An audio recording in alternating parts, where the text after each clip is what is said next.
Most of what Shell does touches the water at some point. If you think about where oil and gas or any energy sources are produced, largely those aren't in the same location as the energy is needed. The only way to get that natural gas from where it's produced to where it's needed is by ship.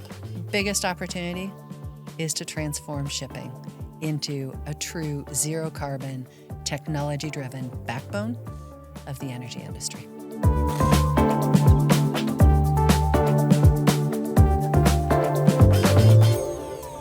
Welcome to the Energy Podcast, the home of conversation about the energy that powers our world. I'm Bryony. And I'm Eddie. And in our last podcast, we explored how transport is evolving on the road, what that means for the way we live and travel. But today, we're setting sail and we're headed out to sea. And we are, because the chances are that whatever you've been up to today, some of the energy that you've used has come via sea on a ship. That's right, Bryony. The global energy system today simply wouldn't work without ships ferrying around the fuel that we use to power our lives. Whether that be fueling your cars, to heating your homes, powering your phones, or our whole communities. It's a massive, it's a vital, and it's a non-stop operation, and it's the backbone to the global energy system. Yet, I think very few of us probably spend much time thinking about it. Not a ton, but if you are curious, there are websites where you can track the movements of all the big ships. I mean, for me recently, I just tracked a LNG tanker off of the coast of Singapore just to see what it was doing. And what is it doing? You're still tracking it? It was floating. Okay, but for the rest of us, today we're going to be looking at this crucial cog in the energy system, looking at how the energy is moved from where it's produced to where you need to use it. And the challenges that it poses, of course, and really where it's all going, the future of the system as well. And our guest today I'm really excited about because she knows absolutely everything there is to know about this. We're going to be speaking to EVP for Shipping and Maritime at Shell, Karrie Trauth. Oh, and by the way, we have a new segment coming up later. Good, a little bit of fun along the way, so make sure you stick with us for that. But first, a quick reminder, when we say Shell or we're talking about Shell plc and its subsidiaries in general. The companies in which Shell plc directly and indirectly owns investments are separate legal entities. Let's get to it. Welcome to the Energy Podcast, Karrie. It's so good to have you here again. This is the second time that you've been on. Thank you. It's great to be back, Bryony. It's amazing to me that it's been 5 years since we last spoke. 5 whole years. I know, so much has happened. For people that didn't listen to the episode that you were on before, give us a snapshot of your role at Shell, how you have got to where you are. And I remember from speaking to you before that it's one of my favourite journeys. Yeah, tell us about it. Yeah, fantastic. Well, thanks. I started my career in the U.S. Navy. I was in the first group of women to serve on combat ships at sea, and that was kind of convenient because I had trained as a naval architect. So really, really interesting times. Served here in the Mediterranean and in the Adriatic. After my commitment in the Navy, I started doing design and construction of warships for the U.S. Navy and U.S. Coast Guard, ending in running a small shipyard, building destroyers, stealth destroyers. It was really cool to design, construct, and do innovation and new technology deployment in Navy ships. And then I came to Shell, and I've been doing technology, innovation, design in shipping, mostly around new fuels and decarbonisation, but for the last 13 years. So interesting, varied, exciting. I mean, there's so much to get into in today's episode as well, right? Yeah, and when we talk about energy, oftentimes we talk about making it, producing it, and then using it. But talk to us about shipping it and how that fits into the broader picture. Well, it's kind of everything. Most of what Shell does touches the water at some point. To exactly your question, we produce energy, we produce oil and gas in certain parts of the world. Customers use it in other parts of the world. So from the production point to the end use point, kind of the only way to move it is by ship. So shipping is truly that integral part of our trading and overall business. And who are the main actors in that system today? The main actors are those that you think of. It's shipping companies, it's ship owners, it's cargo owners, it's like Shell. It's those of us who charter or rent out the vessels for our use. But actually, it's classification societies. It's people who set the rules for design of vessels. It's international organizations like the UN body, the International Maritime Organization. It's insurance companies. It's shipyards. It's the entire chain from the production right through to the use. So in terms of types of fuels, what are we talking about today? Are we still talking oil, LNG, or are we talking about a broader mix of fuels? Yeah, well, of course, there's still oil and LNG being transported globally today. That's the vast majority of the energy product. Well, of course, when we say oil, we also mean refined products. You think about gasoline or jet fuel or all of the intermediate products and chemicals. But more and more, we're seeing new products. We're seeing methanol being shipped. We're seeing liquid CO2 being shipped. We're seeing pilot ships of hydrogen, moving hydrogen from Australia to Japan to prove that it can be done. But we're seeing biofuels as well. So seeing just further and further a spread of the world's energy mix all being moved by ship. And why is the system so critical to keeping energy flowing? I suppose that's what it does. Yeah, but it is what it does. But if you think about where oil and gas or any energy sources are produced, largely those aren't in the same location as the energy is needed.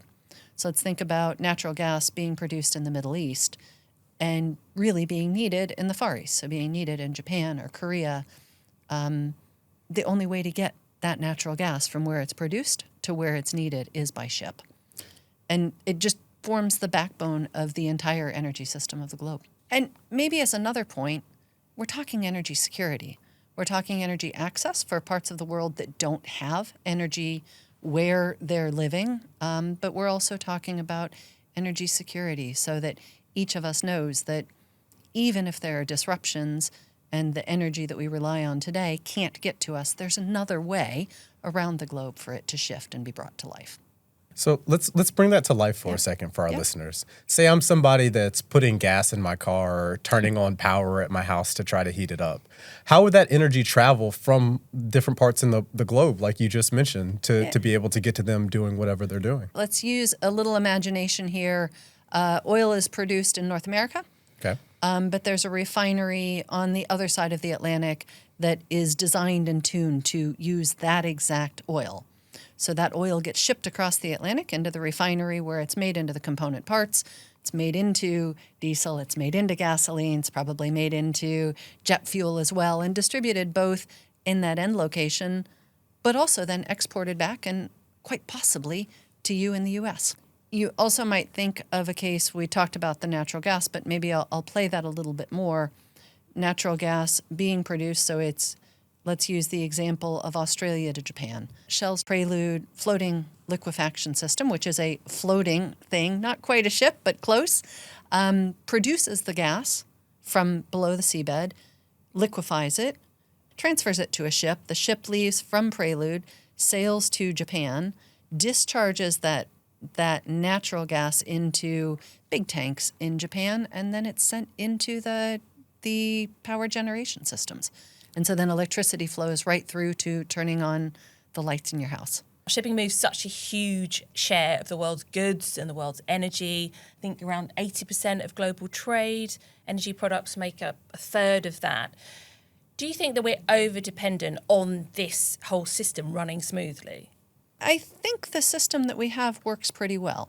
Now, if you're thinking, when you talk about smoothly, you might be thinking about disruptions. You might be thinking about weather disruptions or geopolitical tensions or anything else that might disrupt. But let me take you back to the container ship that got stuck in the Suez Canal.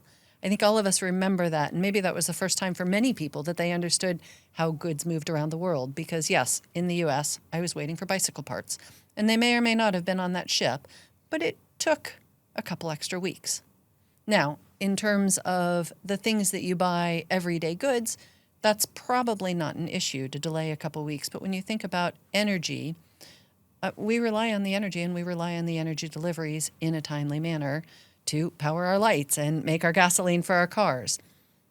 But actually, the system is dynamic, and there's enough energy underway and moving around the globe at any point that if we have a disruption in the Suez Canal, or if we have a disruption from low water in the Panama Canal that happened between 2023 and 2024, you can redirect ships. You can reallocate the cargoes.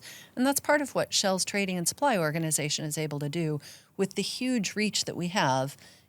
If there's a disruption in shipping, we can simply move a cargo a different way. And I think that's a lot of what our customers rely on for energy security.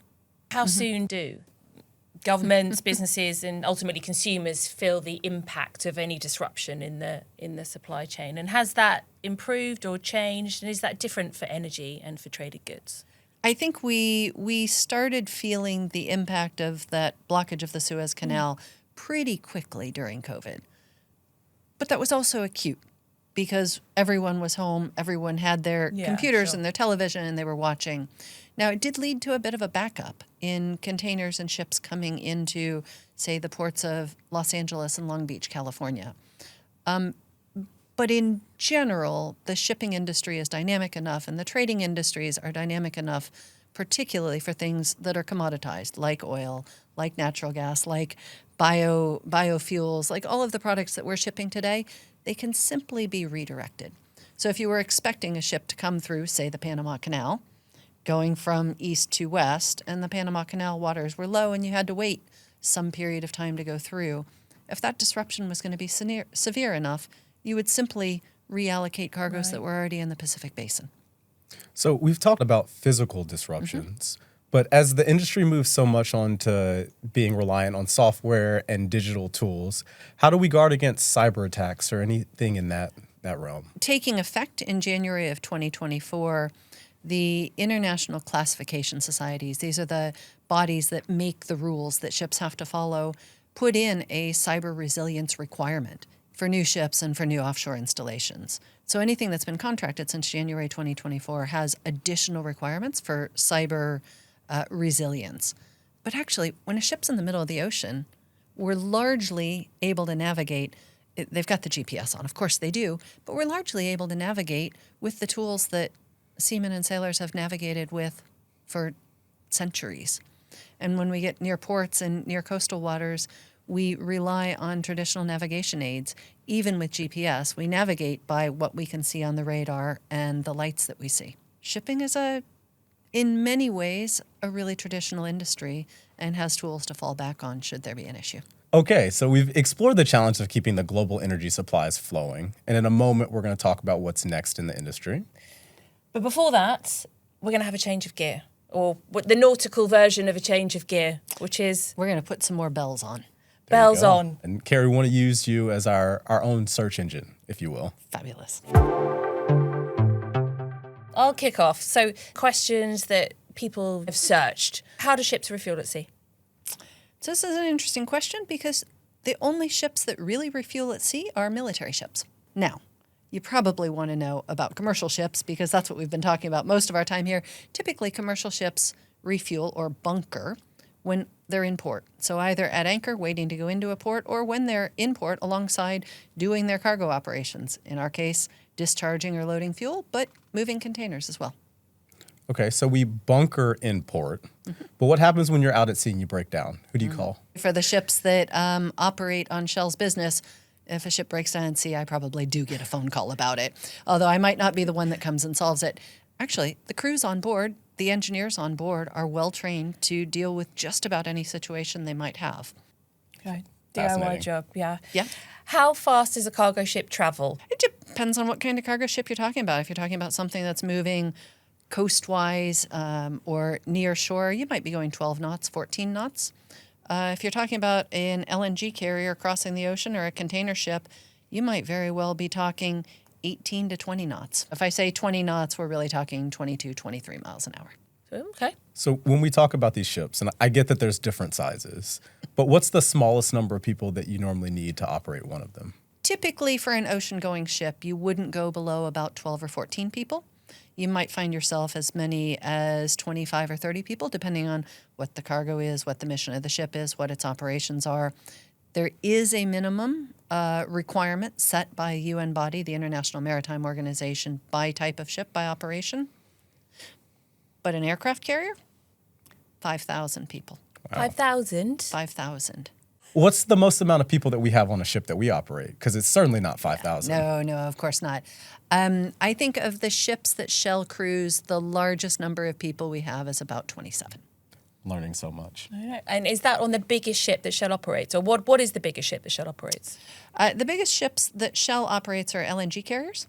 So liquefied natural gas carriers. We have some that have as many as 266,000 cubic meters on them. And you're going to ask what that is in swimming pools or bathtubs. I am. And it's a really large number, but think American National Football League Stadium, the pitch and the field area filled to a depth of 20 meters or 20 yards. And so if you wanted to be a captain of one of these ships, what would you have to do? Well, you'd start by going to school to be a mariner, to be a seafarer. Most seafaring nations have nautical colleges. So you train as a cadet, you do classroom studies, you go to sea, you get practical experience. You work your way up through multiple ranks, probably over about 10 to 15 years. And after you've stood chief officer as a qualified captain, then you get the opportunity to stand captain. And what happens to a ship that goes into retirement, an old ship that has come to the end of its life? What happens to those? So a couple things happen. You can see ships will go to become museums, some get converted to hotels, some get sunk to make reefs, intentionally sunk. But the vast majority of ships, when they get to the end of their useful life, are recycled. So they're taken, they're sold essentially for scrap, but the steel is disassembled, the components are all disassembled and recycled and brought back to life, sometimes as new ships. So how do you get to name one of these really big ships? So typically, well, let's start with Shell ships' names. So ships that Shell owns have historically been named after the Latin names of seashells. Okay. Convention is that ships are often named after a woman who is important in some way to the owner of the ship. We have many cases where Shell has been involved in the design and construction of ships, and we've named the ships after the women who've been involved in the project. Have you gotten to name any ships? I am the sponsor or godmother of the Cardissa, one of Shell's ships named for a mollusk. It was Shell's first LNG bunker vessel and the first LNG bunker vessel ever to be contracted. So I got the opportunity, because I'd been involved in the design and construction, to smash the bottle of champagne and wish the ship fair winds and following seas. Eddie was clearly going to a place where he wanted a ship named after him. 100%. That was his ulterior motive for that question. There's the opportunity, I think, Eddie. Keep working in trading and start working with shipping, and we might be able to get there. Myself and a lot of our viewers have seen this, so we will be coming back to this for sure. Fabulous. Thanks, Karrie. Let's consider this section officially chartered. Thank you. I think that was good. I think we should maybe try to replicate that in another episode. Let's pick up where we left off. So we've talked about security and keeping shipping moving. But like other hard-to-abate sectors, shipping's under growing pressure, of course, to reduce emissions, and quickly as well. So the International Maritime Organization's 2023 Greenhouse Gas Strategy sets a target to reduce the carbon intensity of international shipping by at least 40% by 2030. That seems like a big shift and a big ask. And what do you think it's going to take to get there? Yeah, so I think it is a huge ask. The industry's been working on it for quite a number of years already. Over the last 10 years, new ships being contracted, ordered to be constructed, have become more and more efficient. Simply the design of the hull, the design of the engines, the propellers, the bulbous bow, and this isn't the nerdy section we just went through, but the design of the ships have gotten so much more efficient in the last 10 or 15 years. But it's going to take more of that energy efficiency in the design, energy efficient technologies, actually energy efficient operations and the way we operate the vessels. And I'll talk about that in a second. But those are the things one ship can do or one company can do. It's also going to take collaboration right across the value chain. It's the ship owners, it's the shipyards, it's the charters, it's the operators, it's the regulator, and indeed, in many ways, it's the end customer creating the demand to decarbonize, because in the end, there is a cost to abate the emissions from shipping, and that has to be borne right across the value chain. So you alluded to some of the solutions, but maybe can you talk a little bit more about some of the solutions that are currently being used, but then also maybe some of the exciting ones that are coming down the pipeline? Yeah, absolutely. So let's start with some that are currently being used. Better paint systems, or as we call them, better coating systems, which allow the ship to move through the water more efficiently. Some of the more exciting ones that are being used now are things like wind-assisted technologies, whether that's foils or Flettner rotors. Which, So are you telling me we're going back to sailboats? I probably wouldn't use the word boat, But I would say, yeah, part of what we're going to do is go back to sail. Shell had a ship with one of these Flettner rotors installed on it. It was on charter to us. There was enough thrust from this rotor to move the ship. And this is a big ship. So you can see that wind technologies are possible. But a lot of what we'll see is also digital. So there's digital technologies, understanding how the vessels are operating, making sure that we're using the engines at their most efficient, not using a bunch of engines inefficiently, but using a couple engines more efficiently. And actually, there are some designs out there that engine manufacturers, shipbuilders, and, well, at least one that Shell's been involved in, that perhaps have the ability to go all the way from where we are today to zero on the same ship. Upgrading over time, almost building blocks that you swap in and out. What about things like green corridors? How realistic are they? Well, explain what they are, probably, first of all.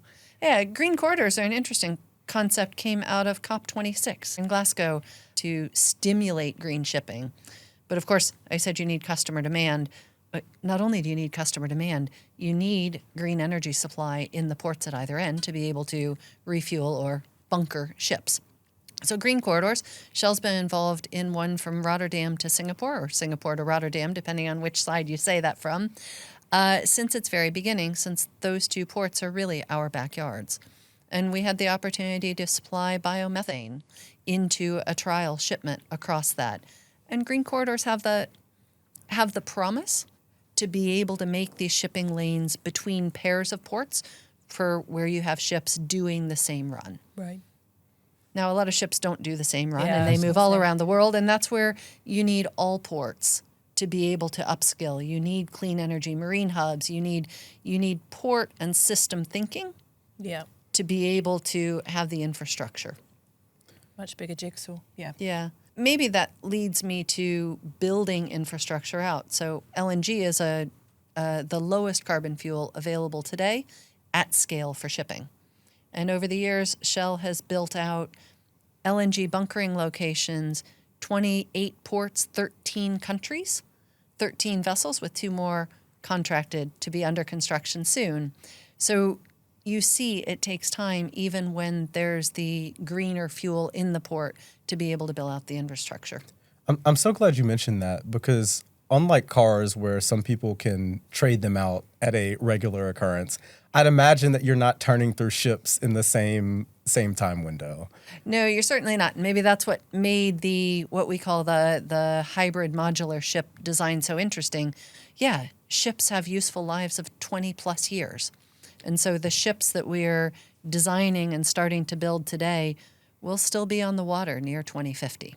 So how do you, other than simply changing fuels, which is one possibility, LNG to bio-LNG, other biofuels, and perhaps even synthetic fuels, as we get close to the middle of the century, that's one way to decarbonize existing shipping. But another way is to design them to be modular and improve them over time.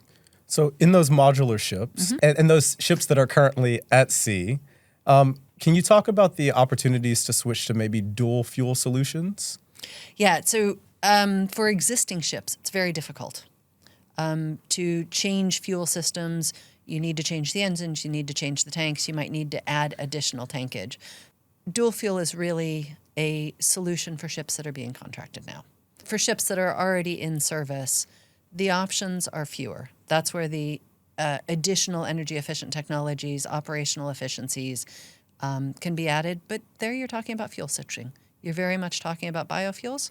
You're very much talking about synthetic fuels. I think it's worth adding here that in the very near future, the International Maritime Organization will meet in an extraordinary session to consider the net zero framework that was put in place last spring. The net zero framework, and Shell supports this, sets the drive for industry to start to provide and produce those lower carbon and zero carbon fuels. I think everyone knows that decarbonizing shipping isn't a one-player game. It really takes every player in the industry to change the system, from the ship owners to the charterers to the fuel manufacturers. And actually, the fuel providers will see the incentive from the net zero framework. If it is adopted, they'll see the demand signal. And the fuels that are being transported, themselves, as they change, rising interest in things like hydrogen and ammonia, which I know you mentioned before, what impact does that have on shipping? That's a really insightful question, actually, because ships burn the fuel that's available in ports today. So as the energy mix that ships move starts to change, as we see more newer products, as we see ammonia perhaps moving hydrogen or hydrogen moving itself around the globe, you will see then those products becoming available in ports. And then from those, that's where you can begin to use those as bunker fuels. It's not an overnight switch. As we've seen with LNG, it takes some time to build out the infrastructure, to build out the regulations, to ensure that new fuels are safe, that we understand how to keep the women and men who are working on these ships safe while they do it in the communities around. I want to take a second to talk about autonomous shipping, and it's something that seems to be pretty far off. But is that something that you're monitoring, and how is that going to affect the broader seafaring population? For years, probably decades, people have talked about autonomous shipping. I think probably not unlike people talking about autonomous cars, but ships are a little more difficult. You talked about breakdowns earlier. What if a ship breaks down in the middle of the ocean? Well, the reason we can get the ship moving again is because we have people on board. So I think truly autonomous ships are really very far in the future. But there are parts of autonomy that are already on the ships. 20 years ago, we had people working in the engine room 24 hours a day just to make sure nothing went wrong, and they were there to monitor the systems. Well, now we have monitoring, and most ships have unmanned engine rooms. Now, we still have the people on board so that if something goes wrong, we can respond, but their job has changed a bit. And we see autonomous or autonomic systems coming in ways that help the people, augment the work that the seafarers do today. So we've talked about time, we've talked about costs, security and decarbonisation of keeping energy moving today and in the future. But I'd be interested to hear what you think the biggest challenge remains, the challenge that's still standing in the way of transforming energy shipping as an industry. And of course, the biggest opportunity as well, if we get this right. The biggest challenge is truly achieving full decarbonisation while providing customers with the energy that they need reliably, safely, and efficiently. The biggest opportunity is to transform shipping into a true zero-carbon, technology-driven backbone of the energy industry. Karrie, thank you for joining us. It's been a pleasure. Thank you for having me. This is awesome. Thanks again to Karrie for joining us today. I thought that was such a good episode. I learned actually quite a few things in that quick fire round as well. Oh, she's so smart. It was such a good episode. I really, really enjoyed it. Remember today that you can find Shell's cautionary note and the references from today's episode in the show notes below. Yep, and that's it for this episode of the Energy Podcast.